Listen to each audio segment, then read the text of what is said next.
निवडणुकांसाठी आता मुख्यमंत्री मैदानात उतरलेत। आज रायगड, रत्नागिरी आणि सिंधुदुर्गमध्ये मुख्यमंत्री प्रचार करणार आहेत। महापालिकेच्या झंझावाती प्रचारानंतर मुख्यमंत्र्यांकडून आता जिल्हा परिषदेसाठी सभांचा धडाका सुरू होतोय। कोकणात मुख्यमंत्र्यांच्या निशाण्यावर कोण असणार याकडे लक्ष असेल। तर मुंबईचा महापौर जिल्हा परिषद निवडणुकीनंतरच ठरणार अशी माहिती सूत्रांकडून मिळते। जिल्हा परिषद निवडणुकीनंतरच महापौर निवडला जाणार असल्याची माहिती सूत्रांकडून मिळते। फेब्रुवारीच्या दुसऱ्या आठवड्यात मुंबईत महापौर निश्चित होणार आणि महापौर पद ग्रहण होणार अशी माहिती समोर येते। तर मुंबई महापौर पदाबाबत फडणवीसांनी भाजप नेत्यांची मतं जाणून घेतलेली आहेत। भाजप आणि शिवसेनेच्या एकत्रित आकडेवारीवर संचलन समितीत चर्चा झाली। महापौर पदासंदर्भात राजश्री शिरवाडकर, रितू तावडे, शीतल गंभीर, योगिता कोळी यांची नावं आघाडीवर असल्याची माहिती सूत्रांकडून मिळते।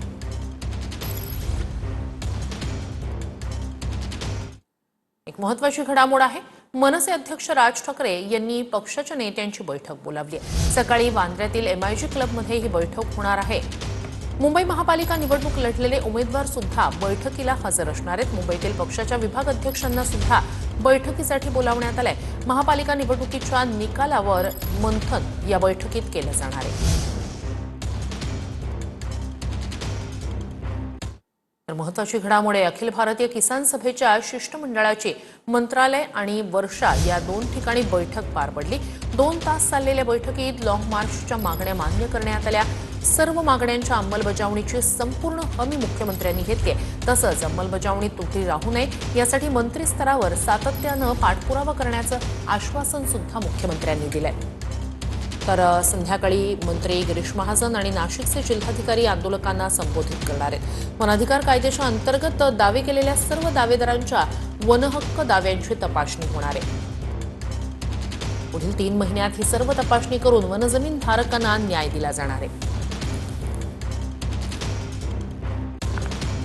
वनजमिनीची पीक पाहणी लावून सर्व शासकीय योजनांचा लाभ दिला जाणार आहे।